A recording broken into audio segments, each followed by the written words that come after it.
लोकतंत्र के सबसे बड़े पर्व यानी मतदान चल रहे हैं और कल 26 अप्रैल को द्वितीय चरण का मतदान होने वाला है। अनिल भाई, मैं बात करूं अगर पहले चरण की, तो पहले चरण के वोटिंग परसेंटेज ने मेरे मन में एक व्यथा उत्पन्न कर दी। अगर हम राजस्थान के 12 सीटों की बात करें जिसके ऊपर प्रथम चरण में मतदान हुआ है, 2019 में वहां पर 63% मतदान हुआ था, लेकिन अब यह आंकड़ा सिर्फ 57% पर सिमटते रह गया है। जहां एक और वो सारे के सारे लोग एक साथ मतदान करते हैं, प्रहलाद गुंजल घंटाघर कोटा में भरी भीड़ में ये कहते पाए जाते हैं कि हमें प्लानिंग के तहत 100% मतदान करने होंगे। इंशाल्लाह चुनाव जीतेंगे और वैसे भी हम चुनाव जीत रहे हैं। नरेंद्र मोदी मुर्दाबाद मुर्दाबाद मुर्दाबाद। चिंता करके 100% मतदान करना पड़ेगा। आप सब लोग चाहते हैं ना कांग्रेस जीते, जीतेगी ना? बहुत योजनाबद्ध तरीके से, बहुत जोर से हल्ला गुल्ला किए बगैर नियोजित तरीके से एक एक वोट मतपेटी पर पहुंचे, इसकी चिंता करें। वहीं दूसरी ओर हमारे वाले शादी, ब्याह, छुट्टी, गर्मी इनमें उलझे हुए हैं। तो इस मतदान परसेंटेज में जो कमी देखने को मिली पहले चरण में, इसके बारे में आप क्या कहना चाहेंगे पारिक जी? दोस्तों, भावेश जी ने जो बात पूछी, मेरे दिल की बात पूछी है। सबसे पहले तो आपको ऐतिहासिक उन क्षणों को याद दिला दूं जहां एक गलती हुई और हमने उसकी सजा अब तक पा रहे हैं, और जिन्होंने गलती करी उनके पुरखे इसकी सजा पा रहे हैं। मैं आपको एक घटना याद दिलाता हूं, और ये ऐसी सत्य घटना है जो आपकी आंखें खोल देगी।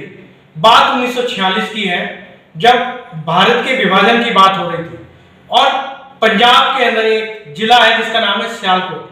अभी वो पाकिस्तान के अंदर वहां के पंजाब प्रांत का एक जिला है, और ये जिला जम्मू से 42 किलोमीटर, लेकिन जो लाहौर है वहां से 135 किलोमीटर स्थान दूर था, यानी कि भारत के बिल्कुल नजदीक।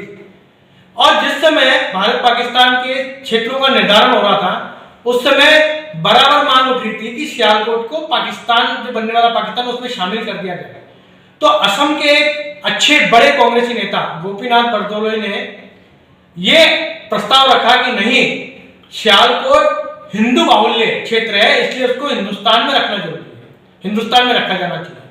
और इसी के बीच में एक प्रस्ताव ये पास हो गया कि यार अपन जनमत संग्रह करा के देख लेते हैं, वोट डाल के देख लेते हैं कहां जाना चाहता है सियालकोट। दोस्तों, जनमत संग्रह की डेट डिसाइड हो गई, व्यवस्था डिसाइड हो गई, लोगों को वोट डालने जाना था।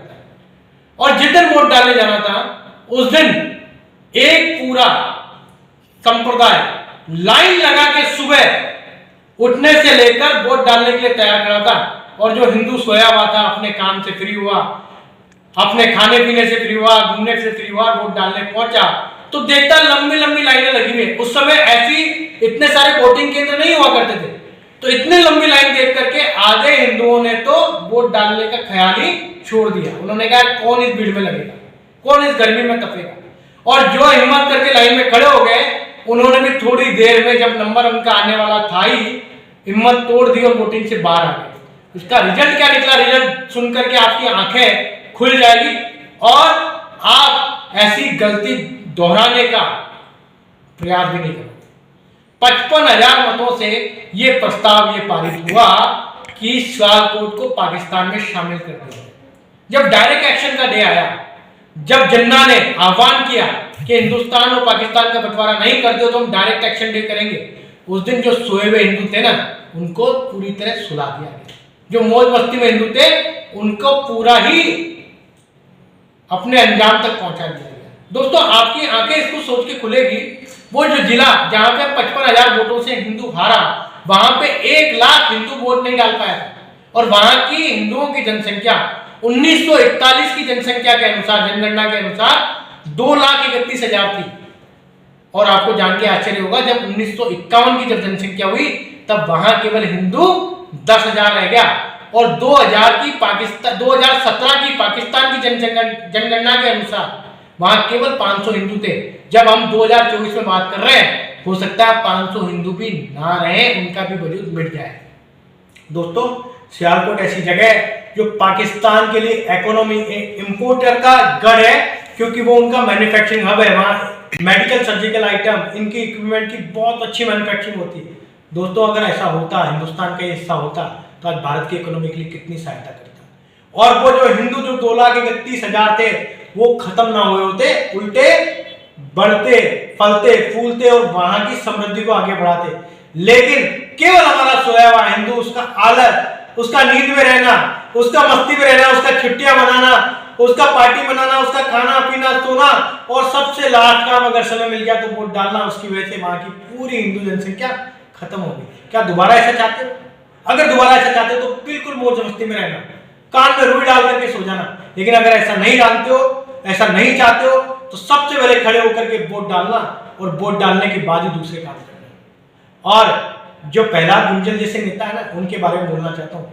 बिन कहने के लोटे हैं। जब विधानसभा का चुनाव भारतीय जनता पार्टी से लड़ा और हार गया, तो लोकसभा का टिकट लेने के लिए कांग्रेस में शामिल हो गया। जो कभी ऐसी बातें करता था, हिंदुत्व की बातें कर रहा था, आज वो मुसलमानों के हाथ जोड़ जोड़ के खड़ा है और कह रहा है कि एक एक वोट डालो और हिंदुओं को भगाओ यहाँ से, हिंदू मेजोरिटी को खत्म करो। अगर हिंदू अब नहीं जागेगा तो कब जागेगा? अगर हिंदू जाग गया तो मैं डेफिनेटली कह सकता हूं कि 400 पार भी होगा, 500 पार भी होगा, और सारे वो कानून बनेंगे जो देश हित में होंगे, राष्ट्र हित में होंगे, और भारत परम वैभव के सिंहासन पे पहुंचेगा, विश्व गुरु कहलाएगा। केवल इतना बात समझ लो, जो पावर है वो हमारे वोट में है। लोकतंत्र में राजा वो है जिसके पास वोट है। और अगर आप जनता वास्तव में राजा बनना चाहती है तो 100% मतदान करे। बाद में किसी नेता की हिम्मत नहीं है जो जनता के खिलाफ जाकर के कुछ काम करता है। बिल्कुल सही कहा अनिल जी। मैंने जब फील्ड में ग्राउंड वर्क किया तो मैंने देखा कि हमारे समाज में प्रबुद्ध जनों का एक समूह ऐसा है जो देश के अच्छे और बुरे के बारे में जानता है, लेकिन वक्त आने पर वोट डालने के लिए नहीं जाता। जिस प्रकार से हम मतदान को लोकतंत्र का सबसे बड़ा पर्व कहते हैं, ठीक उसी प्रकार से वोट डालना हमारा सबसे बड़ा कर्तव्य है, और हमें अपने वोट डालने के कर्तव्य बोध का जानकारी होना अति आवश्यक है। और राष्ट्र हित में हमें मतदान करना चाहिए। कल मैं अपने एक दोस्त को कह रहा था कि हमें राष्ट्र हित में मतदान करना चाहिए, तो उसने हंसते हुए कहा कि सीधे सीधे कहो ना कि भाजपा के लिए मतदान करना है। जनता भी जानती है कि भाजपा को मत देना यानी राष्ट्र हित में मतदान करना। तो कल 26 तारीख को भारी संख्या में मतदान करें, और कल के दिन हमारा मतदान प्रतिशत 100% होना चाहिए, ताकि वो स्थिति ना हो जो 1946 में सियालकोट की हुई हिंदुओं की, वो स्थिति अब देखने को न मिले। वरना अनिल भाई वही होगा कि वतन की फिक्र कर नादा, मुसीबत आने वाली है, तेरे बर्बादियों के मशवरे भी है आसमानों में। अरे वक्त है हिंदुओं, सुधर जाओ, वरना तुम्हारी दास्तां तक न रहेगी दास्तानों में, वरना तुम्हारी दास्तां तक न रहेगी दास्तानों में। और मैं भी इतना बोलना चाहता हूं, समर शेष है, नहीं केवल बाकी कोई व्याध। जो तटस्थ है, तटस्थ हुआ है जो वोट नहीं डालते, जो तटस्थ है समय लिखेंगे उनके भी अपराध। जय हिंद, जय भारत। और इस बार का जो लोकसभा चुनाव 2024 है वो साधारण चुनाव नहीं है, बिल्कुल भी नहीं। ये एक असाधारण चुनाव है, और ये चुनाव अगले आगामी 100 वर्षों के अंदर हिंदुओं की इस देश में क्या स्थिति होगी उसकी दशा और दिशा निर्धारित करेगा। और मैं दावे के साथ कह सकता हूं कि 5 वर्ष दे दीजिए अब नरेंद्र मोदी को, वो ऐसा कुछ कर जाएंगे कि हमारी आगामी पीढ़ियों को लोग उंगली तक नहीं लगा पाएंगे। इतना कुछ निश्चित कर जाएंगे नरेंद्र मोदी इन 5 वर्षों में। दोस्तों, कल दूसरा चरण है, लेकिन 7 चरण तक लगातार 100% मतदान का रिकॉर्ड बनाइए, और फिर देखिए आंख में आंख मिला के जब आप 100% मतदान करोगे तो आपके 100% पूरे इरादे पूरे होंगे, आपके वादे पूरे होंगे। अपने बूथ पे जाएं और अधिक से अधिक वोटर्स को बाहर निकालें और मतदान कराएं। मेरा वोट मेरी ताकत। आज के लिए इतना ही, मिलते हैं अगले वीडियो में। इस वीडियो को लाइक शेयर सब्सक्राइब करना मत भूलिएगा। लोगों की आंखें जरूर खोलेगा। धन्यवाद।